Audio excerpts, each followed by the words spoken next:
हल निकालने के लिए जिन्होंने साथ दिया, वो साथी पेमाराम निश्चित रूप पर इस बार आपके हकदार सिर्फ नहीं, लेकिन आप स्वयं समझ रहे हैं कि अपने हितों की बचाव के लिए कॉमरेड पेमाराम ही हैं जो विधानसभा में आपके इस क्षेत्र की सही विकास के लिए आवाज सिर्फ नहीं कदम भी बढ़ा सकते हैं।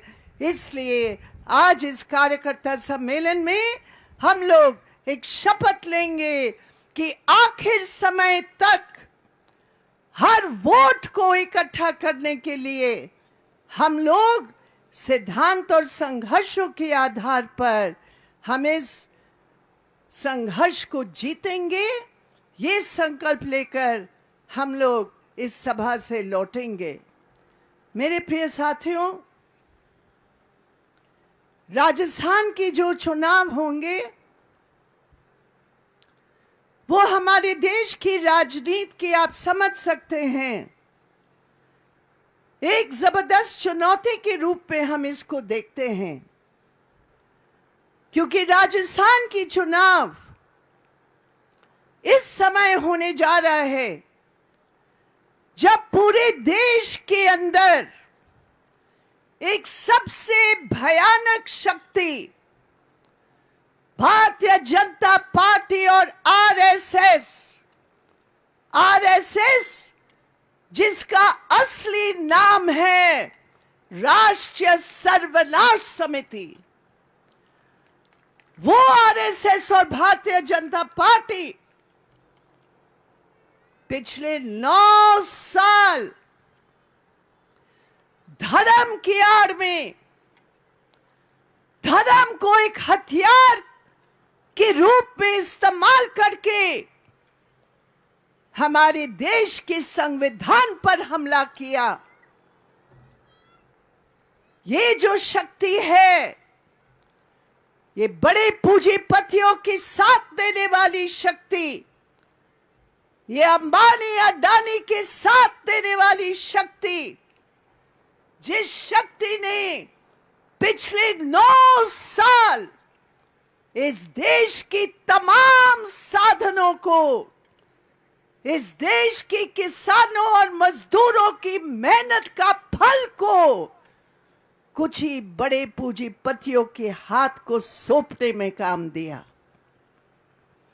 वो शक्ति जो एक तरफ बड़े पूंजीपतियों के साथ और दूसरी तरफ धर्म का इस्तेमाल करके हमारे देश की एकता को कमजोर करके मजदूर किसानों की संघर्ष को कमजोर करने के लिए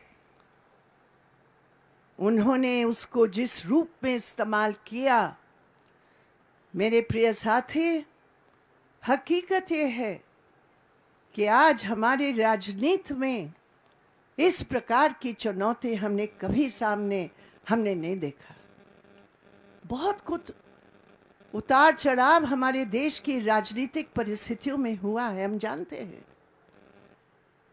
लेकिन ये जो हमला है, ये जो साधनों पर हमला है, जो श्रम पर हमला है, और साथ साथ जो धार्मिक आस्था को दुरुपयोग करके जो हमला है, ये पूरे देश के चरित्र को बदलने के लिए एक राजनीति है जिसमें बहुत निर्दोष लोग मारे गए।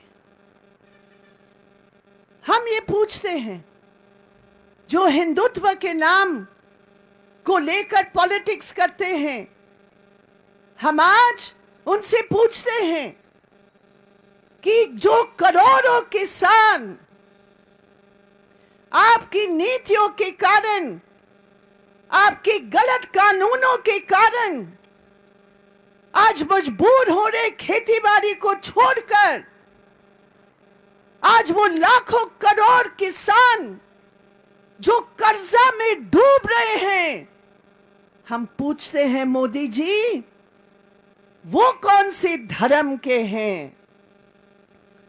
आप कहते हैं हिंदू राष्ट्र के लिए आप वोट मांग रहे हैं। आप वोट मांग रहे हैं हिंदू के नाम पर, आप विभाजित करना चाहते हो, लेकिन जवाब दो, वो किसान की धर्म कौन सा था जो हजारों की तादाद में इस धरती पर आत्महत्या करने के लिए आपने मजबूर हुआ? आप बताइए, वो मजदूर कौन से धर्म के हैं जो कोविड के समय पलायन करके 2 रोटी कमाकर शहर में गए? कोविड का जो आपने नीति अपनाई और आज उसके बाद भी 3 साल बाद भी आज बेरोजगारी की संख्या आसमान तक पहुंचा दी। बताओ मोदी जी, बताओ बीजेपी आरएसएस, वो नौजवान जो आप हिंदुत्व के नाम पर उनको डाइवर्ट करने का प्रयास कर रहे हैं, वो कौन से धर्म के हैं? ये धर्म नहीं, ये पूंजीवाद है। और पूंजीवाद की नीतियों को और उसके खिलाफ संघर्षों को बांटने के लिए आज ये धर्म के आड़ पर खड़े हैं।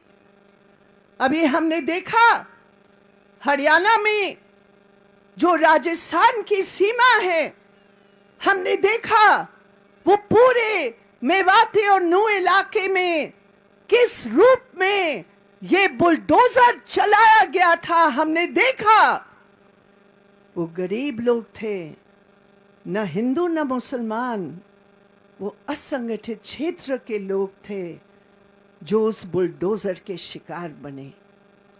और आज वो बीजेपी आरएसएस, वो खतरनाक शक्ति राजस्थान की इस धरती पर चुनाव के समय वोट के नाम पर इस प्रदेश को कब्जा करने के लिए वो पूरे तौर पर प्रयास कर रहे हैं।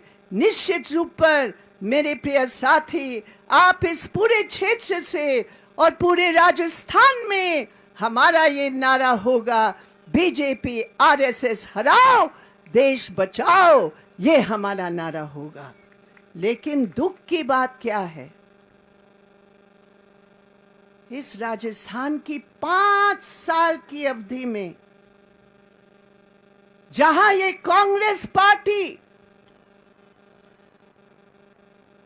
इस कांग्रेस पार्टी ने भाजपा के खिलाफ जो गुस्सा उभर रहा था उसका इस्तेमाल करके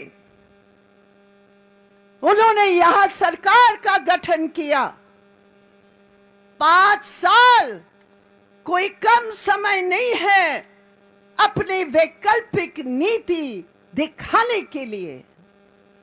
मेरे प्रिय साथियों, 5 साल से ऊपर 7 साल पहले केरल के अंदर केरल की जनता ने इस लाल झंडा पर विश्वास करके वहां लाल झंडे की सरकार का गठन किया।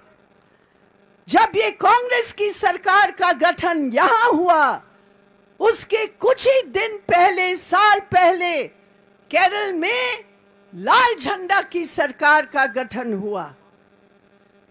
दोबारा 2021 में हुआ। मैं आपसे कहती हूं, ये दोनों का तुलना करो। राजस्थान के अंदर भाजपा को हराने के लिए राजस्थान की जनता ने कांग्रेस का सरकार का गठन किया, और केरल के अंदर कांग्रेस और भाजपा दोनों को हराने के लिए केरल की जनता ने वामपंथियों का लाल झंडा का सरकार का गठन किया। उसकी तुलना करो।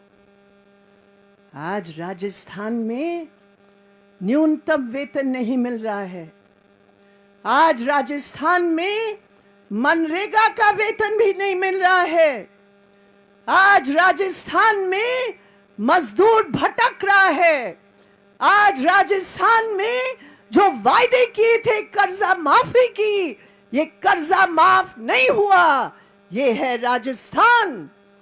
आज राजस्थान में आज भी इस पूरे देश के अंदर दलित और महिलाओं के ऊपर अत्याचार की सबसे अधिक संख्या राजस्थान में है।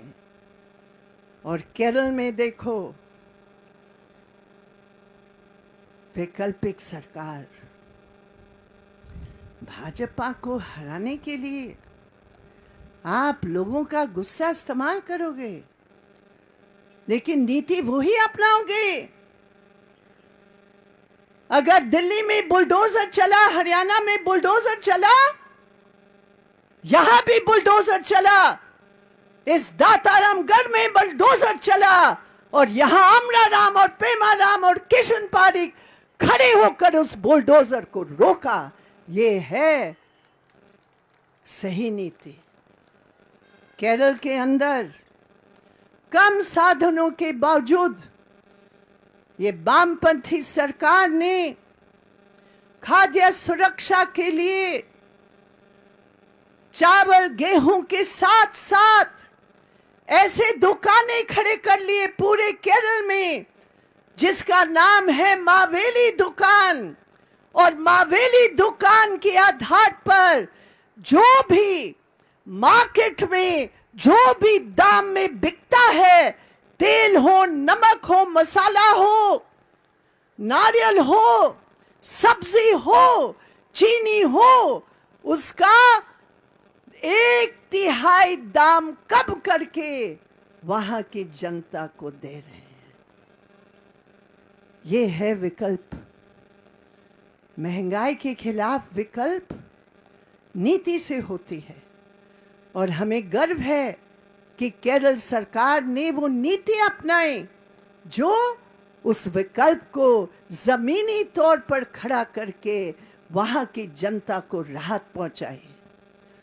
केरल के अंदर हर आदिवासी क्षेत्र में 150 से 200 दिन का काम गारंटीड काम है, न्यूनतम वेतन के साथ। केरल के अंदर न्यूनतम वेतन को बढ़ाकर 700 रुपया न्यूनतम वेतन किया है, जो पूरे देश भर में सबसे ऊंचा न्यूनतम वेतन है। ये है केरल। और राजनीतिक तौर पर ये क्या लड़ेंगे भाजपा आरएसएस के खिलाफ, जो वही नारा देते हैं। कौन सा गुरुजी है, उसको लेकर कांग्रेस का नेता कमलनाथ घूम रहा है पूरा मध्य प्रदेश में वोट बटोरने के लिए। ये क्या विचार की संघर्ष करेंगे बीजेपी आरएसएस के खिलाफ। लेकिन ये लाल झंडा है, ये वामपंथी है, जो केरल के अंदर ऐसे बहु पहलू को लेकर संघर्ष किया कि पिछले विधानसभा के चुनाव में एक भी बीजेपी एमएलए जीत कर नहीं आया। ये है वैकल्पिक नीति, और यही मोड़ है। और जब हम राजस्थान की चुनाव का जब विचार करते हैं मेरे प्रिय साथियों, तो ये पृष्ठभूमि को सामने रखकर हमने अपनी दोद की विधानसभा और सीकर के इर्द गिर्द विधानसभा और तमाम जगह पर हमें विचार करने की जरूरत है। पिछले 5 साल में ये कांग्रेस सरकार ने जो हमले किए हैं, आज अगर मुख्यमंत्री समझते हैं फोटो लगा लिया भैया, जहां जाओ राजस्थान की किसी भी कोने में जाओ, क्या दिखता है? गहलोत साहब की फोटो।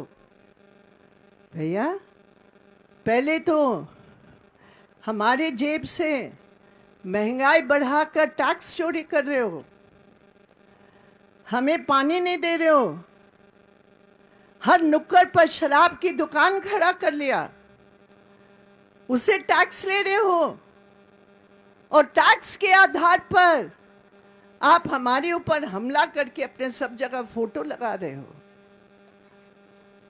फोटो लगाकर 5 साल की पीड़ा भुलाया नहीं जा सकता। ये गहलोत सरकार बेलगाम जिस रूप में उन्होंने 5 साल राज किया, मेरे प्रिय साथियों, अगर इस प्रदेश की राजनीति को बदलना है तो एकमात्र रास्ता है इस बार इस चुनाव में मजबूती के साथ जहां जहां हंसिया हथौड़ा सितारे के उम्मीदवार खड़े हैं उनको जिताकर विधानसभा में भेजकर इस प्रदेश की राजनीति को बदलने का काम हमें करना पड़ेगा। और उसी में हम दूध की इस चुनाव क्षेत्र की अगर हम देखते हैं, यहां तो अजीब पॉलिटिक्स है। लाल झंडा को हराने के लिए इनका जो भारत जोड़ो यात्रा है ना, उसका स्वरूप ही बदल जाता है। पंचायत की चुनाव को लेकर हर चुनाव में यहां क्या देखा गया, जो हकीकत है। अबे हमारे जो सरपंच साथी बोल रहे थे, उन्होंने भी इसका जिक्र किया। कांग्रेस और भाजपा, सुबह कांग्रेसी, रात को भाजपा।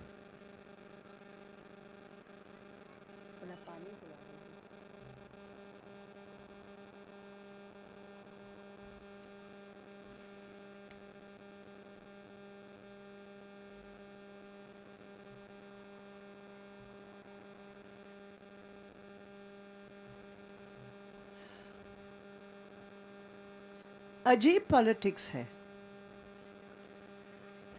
जो हाथ पर लड़ता है वो भाजपा को वोट देता है, जो भाजपा के सिंबल पे लड़ता है बाद में कांग्रेस को वोट देता है। कारण क्या? सीपीएम को हराने के लिए। कि यहां धोत की जो पॉलिटिक्स है कि जहां लाल झंडा आगे बढ़ा और जहां किसान मजदूर गरीबों के दलितों की आवाज मजबूती से उठाए, तो यहां बीजेपी कांग्रेस एक हो गए। और हर बार ये देखा जा रहा है कि किस रूप में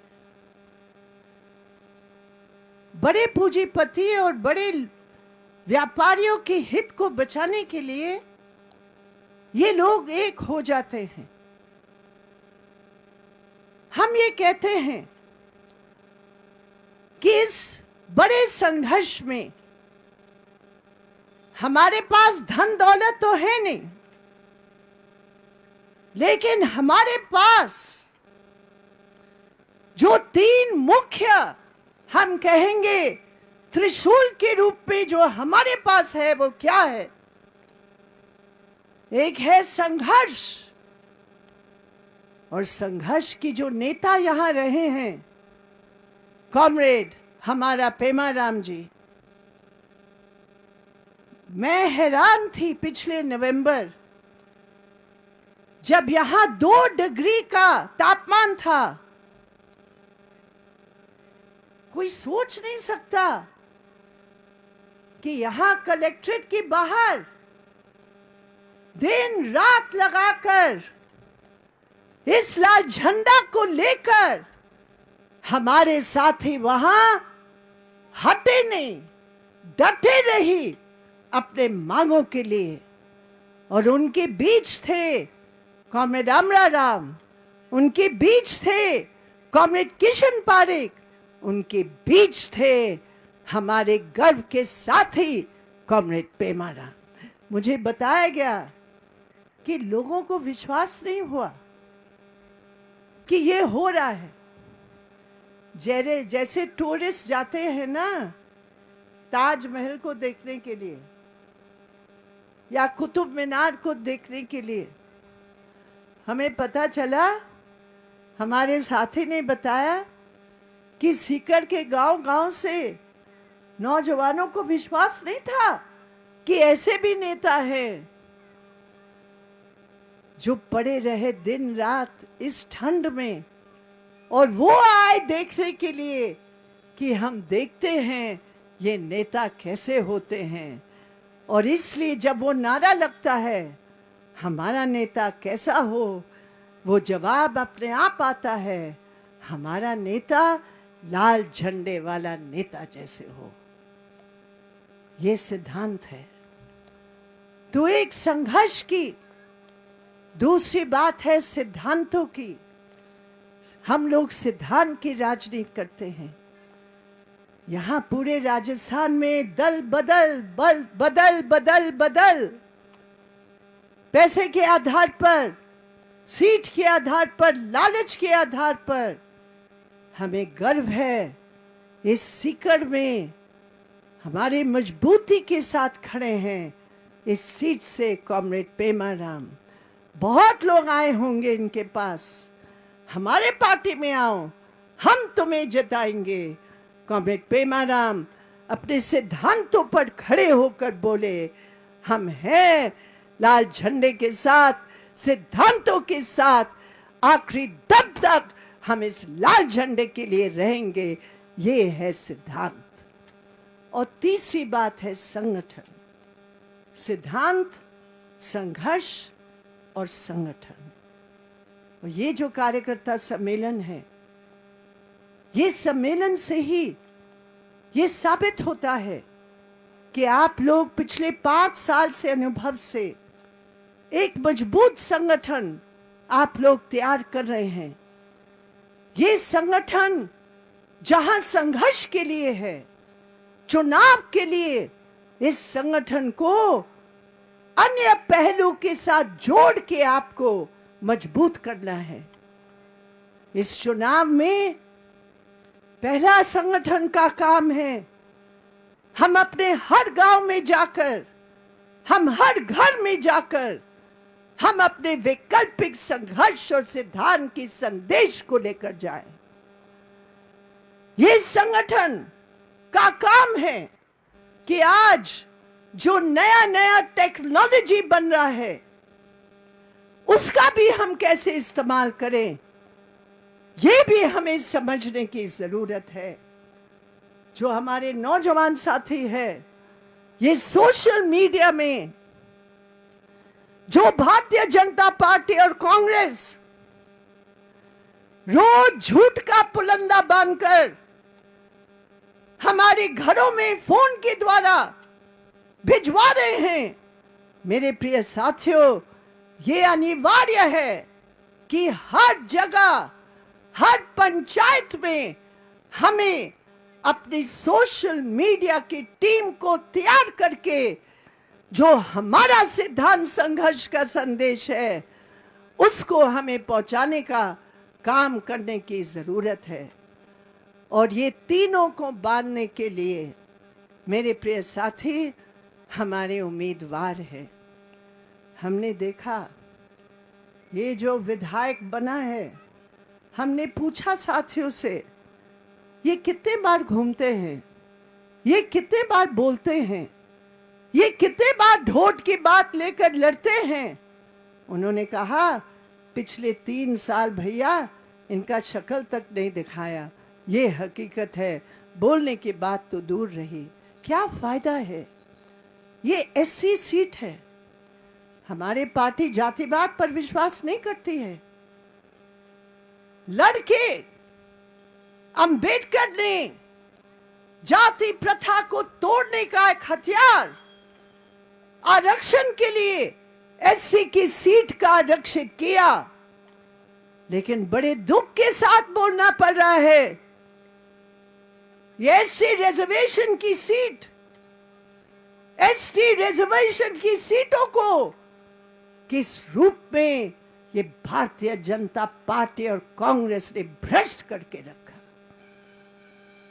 आप सोचो, हमारे देश में 47 एसटी सीट है, इसकी बहुमत कांग्रेस और बीजेपी के साथ है, लेकिन पार्लियामेंट के अंदर जब वन कानून को बदलने के लिए आदिवासियों के ऊपर कानून लेकर हमला बोला, तो एसटी पर चुने हुए वो तमाम साथी जो इन पार्टियों के दल से टिकट से जीते, उनका मुंह पर पट्टी बंधा हुआ था। इसी राजस्थान में एससी के नाम पर इतने सीट है, यहां इस राजस्थान में दलितों के ऊपर सबसे जबरदस्त हमले हुए, कौन बोला उसके खिलाफ?